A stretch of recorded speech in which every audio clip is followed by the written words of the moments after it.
الحمد لله رب العالمين والصلاة والسلام على أشرف الأنبياء والمرسلين وعلى آله وأصحابه أجمعين وعلى من والاهم وتبعهم بإحسان إلى يوم الدين أما بعد.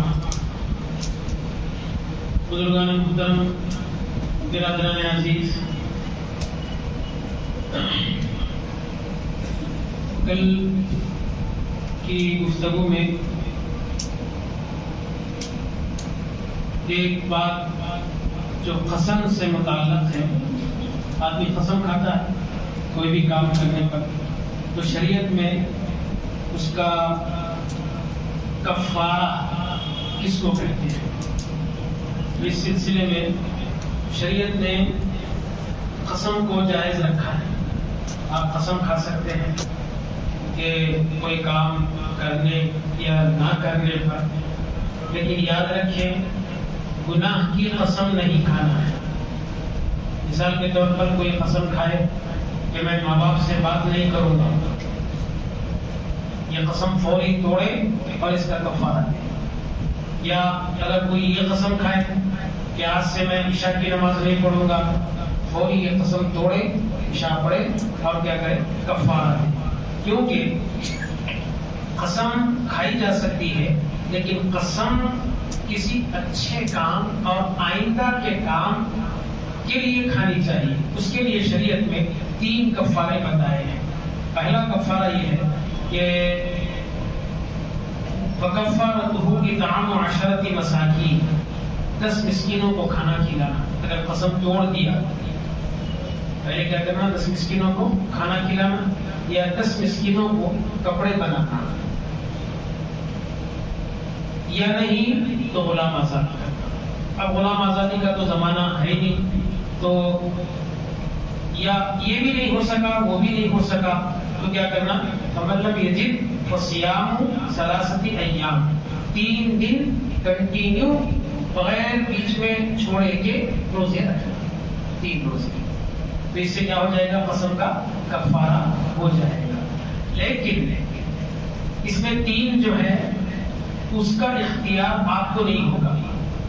ایک مفتی کو اختیار ہوگا کہ آپ کے قسم کے اعتبار سے وہ جواب دے. مثال کے طور پر اگر کوئی کپڑے کا تاجر ہے، کپڑے کا تاجر ہے، اس نے قسم کھا لیا اور قسم توڑ دیا.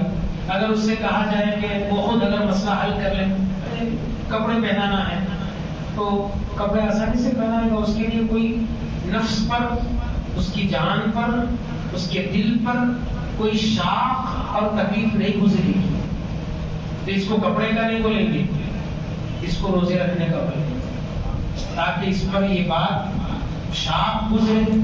اور اسی طریقے سے کوئی کھاتے پیتے گھرانے کا ہے، اس کو کھلانا پلانا کوئی مشکل نہیں، 10 مسکینوں کو بلائے گا، کھانا کھلا دے گا، تو اس پر قسم کو توڑنے کا جو کفارہ ہے آسانی کے ساتھ ادا ہو جائے گا. اس کو یہ نہیں کہا جائے، اس کو کہا جائے گا کپڑے پہن، کپڑے بنا. تو یہ سب نہیں ہو سکا تو آخری صورت 3 دن روزے رکھنے کی. اگر کوئی بھوکا سوکھا آدمی ہے، ہمیشہ بھوکا رہتا ہے، کھانے پینے کچھ نہیں ہے، اس کو اگر روزے رکھو بولے تو بتاؤ روز کے ویسی گزرنا یہ کیا مشکل ہے. اس سے کہا جائے گا کہ تو جو ہے کھانا کھلا لوگوں کو، یعنی تو لوگوں کو کپڑے بنا، تاکہ اس پر اللہ کے نام کی توہین کرنے کا جو وبال ہے اس پر گزرے، اس کے آپ پر گزرے. یہ ہے.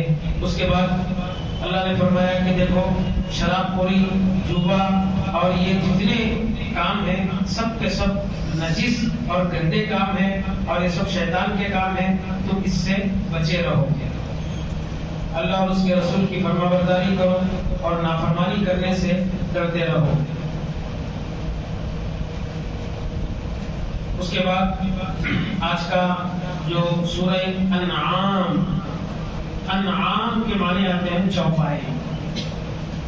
چوپائے یعنی 4 پیر والے. کافروں نے کچھ جانوروں کو مردوں کے لیے خاص کیا تھا، وہ عورتیں نہیں کھانا.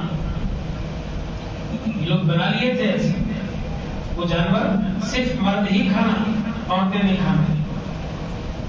تو اس کے ضمن میں اللہ تبارک و تعالیٰ نے تفصیلی احکام بیان فرمائے کہ یہ تم کیا من گھڑت باتیں کرتے ہو، کیسے اپنے آپ پر فتوے لگا لیتے ہو کہ تمہارے لیے جائز، مردوں کے لیے جائز، عورتوں کے لیے ناجائز، اور تم اپنے خداؤں کے نام پر بہت سی بھیڑ چڑھاتے ہو جانوروں کی، اور یہ ساری چیزیں اللہ تبارک و تعالیٰ نے اس سورے میں ذکر فرمایا ہے۔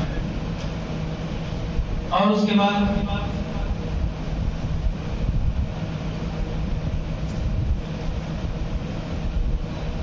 یہ فرمایا کہ اللہ تبارک و تعالیٰ اپنے بندوں پر بڑی طاقت اور قدرت والا ہے، اس کو کسی چیز کی پرواہ نہیں ہے، اور جب اللہ کے فرشتے تم کو موت دیتے ہیں تو اپنی موت کو نہ آگے بڑھا سکتے ہیں نہ ہی اس کو پیچھے کر سکتے ہیں۔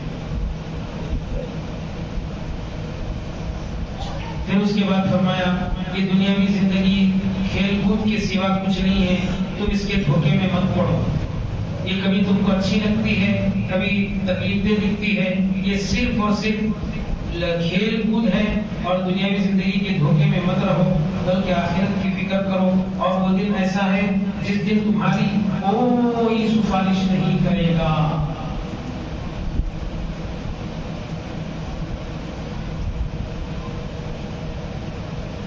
اب یہاں پر ابراہیم علیہ السلام کا تذکرہ ہے کہ ابراہیم علیہ السلام اللہ تبارک و تعالیٰ کے پسندیدہ اور خلیل، یعنی اللہ کے دوست، خلیل اللہ کے دوست کہتے ہیں، ان پر چند آزمائشیں کی۔ ویسے ابراہیم علیہ السلام کی پوری زندگی آزمائشوں سے گھری۔ یہ پیدا ہوئے کس کے گھر میں؟ ایک بت بنانے والے اور بت بیچنے والے کے گھر میں پیدا ہوئے، اور وہ کہتے تھے ان سے جاؤ بتوں کو بیچ کے آؤ۔ ابراہیم علیہ السلام لے جاتے تھے بیچنے کے لیے، اور یہ بولتے تھے لوگوں کو کون بیوقوف ہے اس کو خریدے گا، نہ نفع پہنچا سکتا ہے یہ نقصان پہنچا سکتا ہے۔ لوگ دوڑے رہے، نہیں بیچا تو نہیں بیچا بھائی، لیکن کم سے کم ہمارے بتوں کی توہین تو نہ کرے۔ یہ بہرحال اب یہاں پر کیا ہوا دیکھیں۔ ایک بار ابراہیم علیہ السلام جو ہے ایک چمکتے دمکتے ستارے کو دیکھے، ایک ستارہ ہے پوری زمین کو روشن کر رہا ہے۔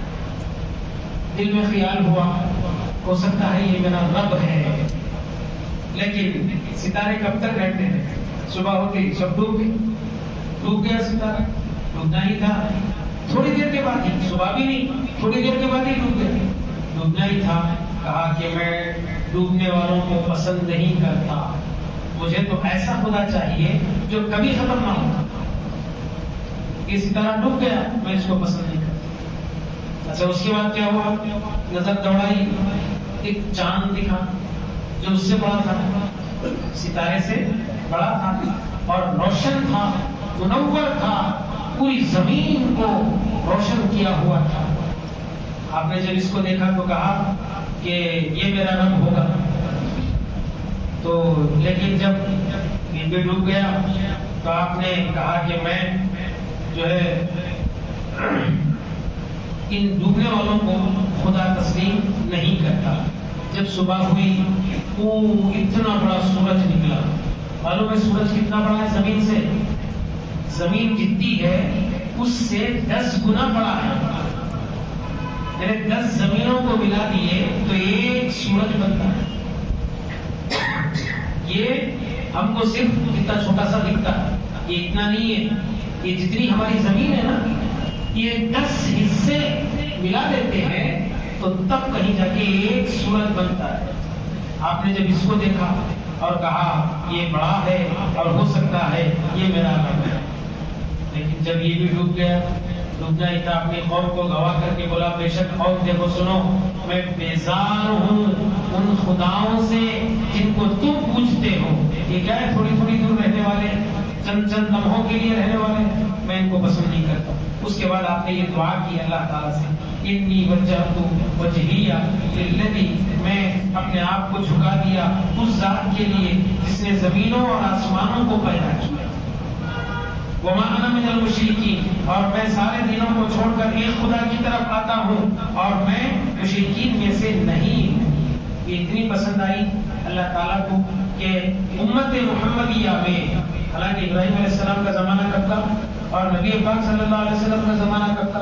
امت محمدیہ میں آج بھی اگر کوئی نماز کا آغاز کرنا چاہے گا، نماز کی ابتدا کرنا چاہے گا، تو جائے نماز پر آ کر سب سے پہلے یہ دعا پڑھے گا، چاہے امام ہو یا مقتدی، کیونکہ اس میں ایسی بات ہے۔ اب اس کے بعد اس کے آگے چند انبیاء کرام کا ذکر فرمایا، چنانچہ ہم نے اسحاق، یعقوب ان دونوں کو ہدایت دی، پھر نوح، ان سے پہلے ان کی ذریت کو، پھر حضرت داؤد، حضرت سلیمان، حضرت ایوب، حضرت یوسف، حضرت موسیٰ، حضرت ہارون، ان سب کو، یہ سب ہمارے نیکوکار بندے ہیں۔ پھر اسی طریقے سے حضرت زکریا، حضرت یحییٰ، حضرت عیسیٰ، حضرت الیاس اور حضرت اسماعیل اور حضرت یسع اور حضرت یونس اور حضرت لوط، اتنے انبیاء کرام کا یہاں پر ذکر فرمایا۔ یہ ایسی برگزیدہ ہستیاں تھیں کہ ان کو ہم نے ساری کائنات پر فضیلت دی ہے۔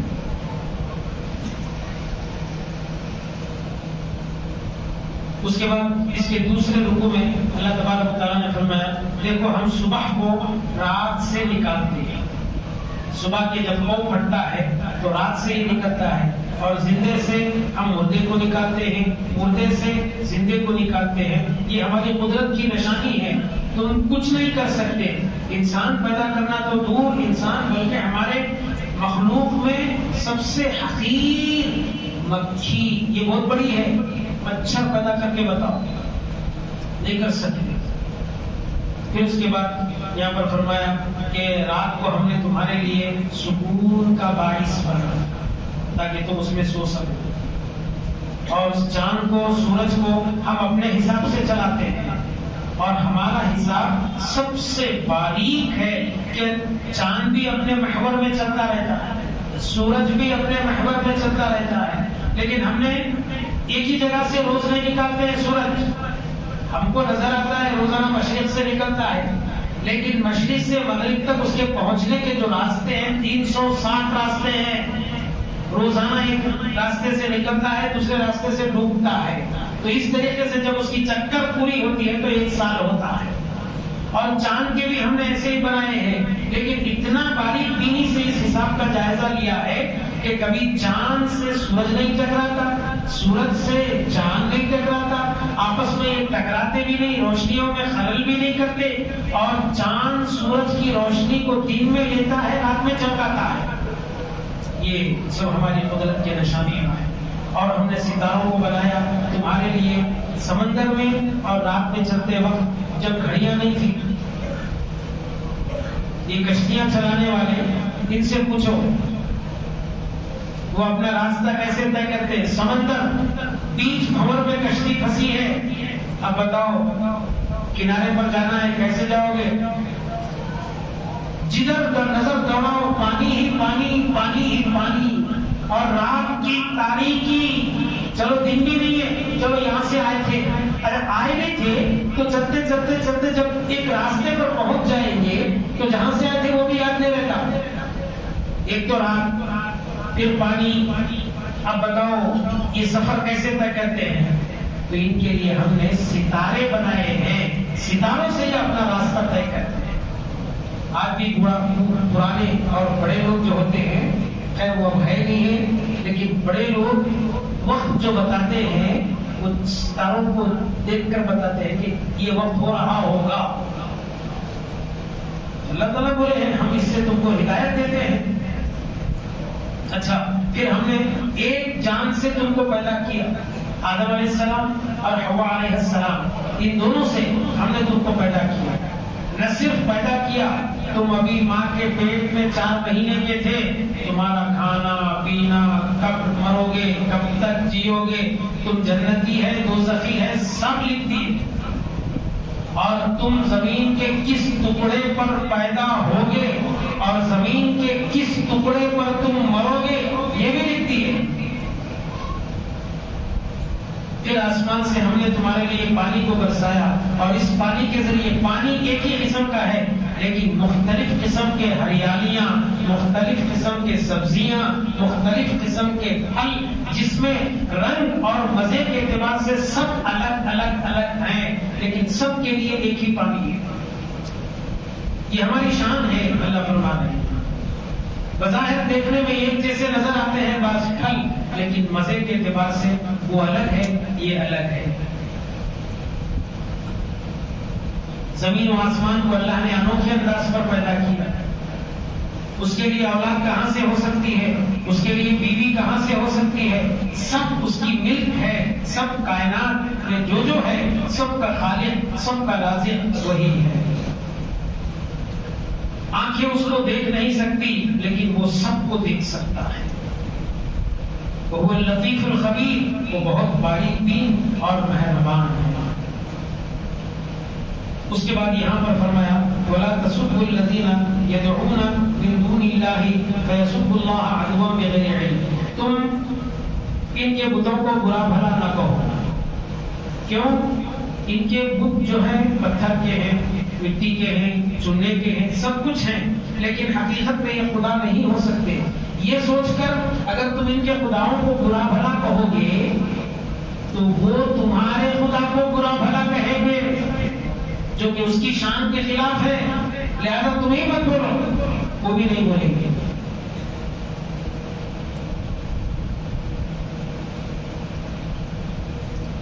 پھر اس کے بعد اللہ سبحانہ و تعالیٰ نے اب سورہ کا نام جو رکھے تھے اس کی طرف آتے ہوئے فرمایا کہ یہ لوگ کیا کیے ہیں۔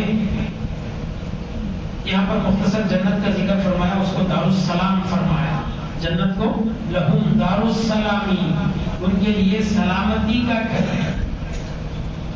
پھر اس کے بعد انسانوں اور جنات کا ذکر کیا اور فرمایا کیا تمہارے پاس کوئی رسول نہیں آئے تھے دنیا میں ڈرانے والے؟ بولے آئے تھے، تو پھر کیوں نہیں ڈرے، کیوں نہیں سنے ان کی بات؟ بولے نہیں، شہدنا علی انفسنا وغرتهم الحیات الدنیا، دنیاوی زندگی کے دھوکے میں ہم تھے، ان کی باتوں کی پرواہ نہیں کیے۔ پھر اس کے بعد فرمایا کہ وَجَعَلُوا لِلَّهِ مِمَّا ذَرَأَ مِنَ الْحَرْثِ وَالْأَنْعَامِ نَصِيبًا، یہاں پر یہ بات کی وجہ سے پورے سورہ کا نام وہی رکھا گیا ہے۔ وہ کہتے تھے کہ یہ جو چوپائے ہیں یہ ہمارے خداؤں کے لیے ہیں جن کی بھیک یہ چڑھایا کرتے ہیں، اور یہ سمجھتے تھے کہ ان کے خداؤں کو پہنچے گا۔ اللہ فرمانا ان کو نہیں پہنچے گا، یہ تمہارا بہت برا فیصلہ ہے جو تم کر رہے ہیں۔ اب اس کے بعد کچھ چوپائے ایسے تھے اور کچھ کھیتیاں ایسی تھی جن کو انہوں نے روکا تھا کہ ہم جس کو چاہیں گے ان کو کھلائیں گے، اور کچھ جانور ایسے ہیں جن کی پشت یعنی پیٹھ ان پر حرام ہے، اور کچھ جانور ایسے ہیں جس کو وہ ذبح کے وقت اللہ کا نام نہیں لیتے تھے، اور کچھ جانور ایسے تھے جن کو انہوں نے اپنے مردوں کے لیے خاص کیا تھا، وہ محرم علی ازواجنا، ہماری بیویوں کے لیے یہ حرام ہے کہتے تھے۔ اور اگر یہ مردہ ہے، جو جانور کو انہوں نے مردوں کے لیے کہا تھا اور عورتوں کے لیے ناجائز کہا تھا، اگر وہ مر جائے تو سب کے لیے جائز، یعنی مرد بھی کھا سکتے، عورت بھی کھا سکتی، جبکہ مردہ ہمارے پاس جائز ہی نہیں ہوتا۔ یہ کیا ہے، کیسے فیصلے تم کرتے ہو کہ انہ حکیم علیم، اللہ کی حکمت اور علم کے خلاف ہے جو تم باتیں کر رہے ہو۔ اب پھر یہاں پر اللہ نے فرمایا کہ ہم نے تمہارے لیے باغات بنائے، اور ایسے باغات جس میں کھجور ہے، کھیتیاں ہیں، اور مختلف قسم کے پھل ہیں، زیتون ہے، انار ہے، اور کچھ پھل دیکھنے میں ایک جیسے کے نظر آتے ہیں جبکہ وہ ایک جیسے کے نہیں ہیں۔ اور پھر ہم نے جانوروں میں بھی مذکر اور مؤنث، مرد اور عورتیں پیدا کی ہیں تاکہ ان کی نسلیں آباد رہیں اور یہ بڑھتے رہیں۔ پھر اس کے بعد فرمایا 4 چیزیں تم پر حرام کر دی گئی ہے، مردہ، بہتا ہوا خون، اور لحم الخنزیر، خنزیر کا گوشت، اور وہ جانور جس کو اللہ کے نام ذبح کے وقت اللہ کا نام نہ لیا گیا ہو۔ یہ 4 چیزیں تم پر حرام کر دی گئی ہے، اور ہر وہ جانور تم پر حرام کیا ہے جو چیرنے اور پھاڑنے والا ہے۔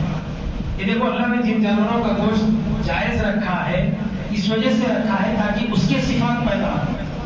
حالانکہ ہاتھی اتنا مضبوط طاقتور جانور ہے, اس کے گوشت کو جائز نہیں کہا. کیوں؟ اس کا گوشت کھاؤ گے تو ایسے سست ہو جاؤ گے. شیر طاقتور, بولے اس کا گوشت کھاؤ گے تو چیرنے پھاڑنے کی صلاحیت تم میں پیدا ہوگی. اس لیے جن بکری, بکرا, گائے ان کا گوشت حلال کیا ہے کیونکہ یہ پیدائشی اعتبار سے زیادہ ضرر رسان, تکلیف دینے والے نہیں ہوتے. یہ بالکل بھولے بھالے ہوتے ہیں تاکہ تم میں یہ صفت باقی ہے. اس وجہ سے جن جانوروں کو اللہ نے حلال کیا ہے وہ. اب آپ دیکھو کسی مقام پر گھوڑے کا گوشت کھاتے ہیں, وہ نہایت سست اور سخت رہتے ہیں, لیکن گھوڑے کی جو صفات ہے اس میں ان کے جسموں میں آ جاتے ہیں. کہیں اونٹ کا گوشت کھاتے ہیں, کھائیے اچھا ہے, لیکن اونٹ کے گوشت کی ایک صفت سختی, وہ دلوں کی سختی وہ بھی برابر آتی ہے. کہیں خنزیر کا گوشت کھاتے ہیں تو ان کے پاس زنا عام ہے. تو اس طریقے سے جن جانوروں کو اللہ نے جائز قرار دیا ہے, حلال کیا ہے تاکہ ان کے صفات پیدا ہو. حرام جانوروں کو اگر تم شوق سے کھاؤ گے تو ان کے صفات پیدا ہو جائیں گے. پھر اس کے بعد اللہ نے فرمایا کہ دیکھو والدین کے ساتھ اچھا سلوک کرو اور اپنی اولاد کو قتل مت کرو. اولاد کو قتل مت کرو کا مطلب اولاد ہے سامنے, آپ تلوار لے کے ماریں یا زہر دے کے ماریں, یہ ایک قتل ہے. اور ایک قتل کیا ہے, ابھی ماں کے پیٹ میں ہی ہے, لڑکا ہے یا لڑکی, معلوم کر کے الٹرا ساؤنڈ کے ذریعے معلوم کر کے, لڑکی اگر ہے تو حمل گرا دینا, لڑکا ہے تو باقی رکھنا, یہ بھی قتل ہے. یہ بھی قتل ہے. کل وہ پیدا کرے گا اللہ اس کو, جس کو تم دنیا میں قتل کرتے ہو, جس لڑکی کو, اس کو اللہ پیدا کرے گا اور پوچھے گا بِأَيِّ ذَنبٍ قُتِلَتْ, تیرا کیا گناہ تھا کہ تجھے مار دیا گیا. وہ باپ سے پوچھے گی, اس کا گریبان پکڑ کر پوچھے گی کہ کیوں مارا تو نے مجھے, میں نے کیا کیا تھا تیرے ساتھ. تو یہاں پر اللہ نے فرمایا کیا سوچتے ہو, ان بچیوں کو تم مارتے ہو, یہ جہالت کی رسم ہے.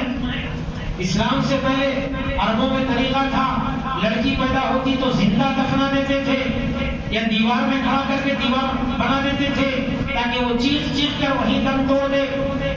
لڑکا پیدا ہوتا تو خوشی کے مالک پورے لے سنبھالتے تھے. جبکہ اللہ فرمایا نحن نرزقکم وإیاہم, ہم تمہیں بھی کھلاتے ہیں انہیں بھی کھلاتے ہیں. کھلانا ہماری ذمہ داری ہے. ہم نے صرف تم کو ذریعہ اور سبب بنایا ہے, تمہارے ذریعے سے تمہارے سبب سے ہم کھلاتے پلاتے ہیں, ورنہ کھلانے کی ذمہ داری تو راز ہماری ہے. اور ہم یہ بھی نہیں دیکھتے فجر پڑھے ہیں یا نہیں پڑھے ہیں, ظہر پڑھیں گے یا نہیں پڑھیں گے, یہ بھی نہیں سوچتے. 3 مرتبہ جو تمہیں کھلانے کی ذمہ داری ہم نے لی ہے اس کو ہم پورا کرتے ہیں.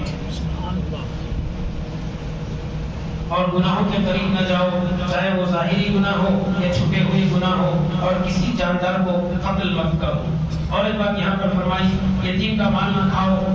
جب وہ بڑا ہو جائے, تمہارے پاس اگر یتیم کا مال امانت کے طور پر رکھا ہوا ہے تو وہ بالغ ہونے کے بعد یا وہ عقل کی پختگی کو پہنچنے کے بعد اس کے حوالے کر دو. اور ترازو میں کمی زیادتی نہ کرو, عدل و انصاف کے ساتھ اس کو قائم رکھو. اور ہم کسی آدمی کو اس کی طاقت سے بڑھ کے نہیں آزماتے, لیکن وہ ہے کہ چونٹی کے کاٹنے کو برداشت نہیں کر سکتا, جبکہ ہم اس کو صلاحیت اس سے زیادہ کی دیتے ہیں اور تکلیف اتنی مختصر دیتے ہیں, لیکن اس کو بھی وہ برداشت نہیں کرتا. ہمارے لیے شکوے شکایتیں شروع کر دیتا ہے. اور جب بات کہو تو کھری کھری کہو, سچ بات کہو, اگرچہ تمہارے قریبی رشتے دار ہی کیوں نہ ہو. کیا سمجھتے ہو تم اپنے آپ کو اپنے رشتے داروں کے لیے نرم اور میٹھی گفتگو کر کے ان کو موت کے دہانے سے بچاؤ گے اور دوسروں کے لیے کہو گے کیسا ہوگا تمہارا؟ پہلے یہ سوچو تمہارا کیسے ہوگا. وَإِذَا قُلْتُمْ فَاعْدِلُوا, جب بات کرو تو عدل و انصاف کی کرو, وَلَوْ كَانَ ذَا قُرْبَىٰ, اور جب وعدہ کرو تو وعدہ پورا کرو, ٹال مٹول مت کرو. جب کسی سے وعدہ لو تو 2-4 دن بڑھ کے لے لو, یہ نہیں کہ بالکل جلدی دے دیں گے, جلدی کر دیں گے, اور جب وہ وقت آیا تو اس کو ٹال مٹول کر رہے ہیں. ذالکم وصاکم بہ، اللہ نے تم کو اس بات کی وصیت کی ہے لعلکم تذکرون، تاکہ تمہیں عقل آئے. اور یہ جو کتاب بہت ہی برکت والی کتاب ہے، ہم نے اس کو نازل کیا ہے، اس کی پیروی کرو تاکہ تم پر رحم کیا جائے. کتاب کی پیروی میں تمہارے لیے رحم کی امید کی جا سکتی ہے. اس کے بعد اللہ نے فرمایا کہ ان الذين فرقوا دينهم وكانوا شيعا لست منهم في شيء من جاء بالحسنة فله عشر امثالها. یہ قاعدہ اس نے بنایا ہے، جو ہمارے پاس ایک نیکی لائے گا ہم اس کو 10 گنا بڑھ کر دیتے ہیں. یہ پورے 11 مہینوں کا حساب ہے. ایک نیک کام کرو 10 گنا بڑھ کے، ایک نماز پڑھو 10 نمازوں کا ثواب، دن و رات میں 5 نمازیں 50 نمازوں کا ثواب. لیکن رمضان جو کہ آفرز کا مہینہ ہے، اس میں تھوڑا سا ثواب بڑھا دیا جاتا ہے. تھوڑا کیا بڑھا دیا جاتا ہے؟ ایک فرض کا ثواب 70 فرضوں کے برابر کر دیا جاتا ہے. ایک نفل کا ثواب عام دنوں کے ایک فرض کے برابر کر دیا جاتا ہے. اسی لیے مسلمان ساری نیکیوں کے ساتھ ساتھ زکات بھی اسی مہینے میں نکالتے ہیں، جبکہ زکات نکالنے کا یہ مہینہ نہیں ہے. مال پر سال کب ہو جائے جب نکالنا ہے، چاہے شوال میں ہو جائے، ذوالقعدہ میں ہو جائے، لیکن اس مہینے میں کیوں نکالتے ہیں؟ یہ آفرز کا مہینہ ہے. ایک زکات، ایک فرض عبادت 70 فرضوں کے برابر. اسی لیے تاکہ ثواب زیادہ سے زیادہ حاصل کریں، اور رب بھی یہی چاہتا ہے میرے بندے اس ماہ میں زیادہ سے زیادہ نیک کام کریں اور زیادہ ثواب پائیں. اس کے بعد اللہ نے فرمایا کہ اللہ نے اپنے حبیب کی زبان ارشاد فرمایا، حبیب آپ یہ کہہ دیجیے میری نمازیں، میری قربانیاں، میرا جینا، میرا مرنا سب کے سب اللہ کے لیے ہے. یہ حضور بیان کر کے اللہ کی زبان، اللہ حضور کی زبان ہی یہ بیان کر کے یہ بتانا چاہتا ہے ہر مومن کا ایسا شعار ہونا چاہیے کہ اس کا جینا مرنا سب کا سب اللہ کے لیے ہونا چاہیے. لا شریک لہ، اس کا کوئی شریک نہیں ہے. تو بہرحال ان باتوں کے ساتھ ہی یہ 7واں 8واں پارہ آدھا ہوتا ہے، اور یہاں پر ایک تحقیق کے مطابق کہتے ہیں کہ قوم قرآن یہاں پر آج تراویح میں مکمل کرے ہیں. اللہ تبارک و تعالیٰ سے دعا ہے کہ اللہ تبارک و تعالیٰ ہماری اس تلاوت کو اور سننے سنانے کو قبول فرمائے. صلی اللہ تعالیٰ وسلم علی خیر خلقہ و آلہ و اصحابہ اجمعین. الحمدللہ رب العالمین.